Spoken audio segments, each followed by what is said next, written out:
สบายดีทุกท่านเนาะฝ่ายส่งเสริมบริษัทฮอร์โมนลาวจะมาแบ่งปันเนาะจะมาแบ่งปันความรู้เกี่ยวกับใหม่เศรษฐกิจ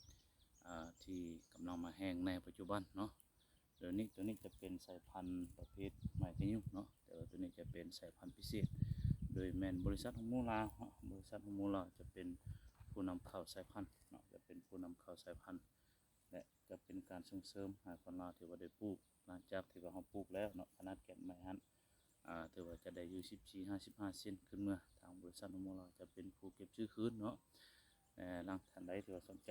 อยากให้ข้อมูลตัวใดสามารถปรึกษากันได้เนาะเพราะว่าในนามเขามีเอกสารที่ว่าหลายๆอักษรคักแน่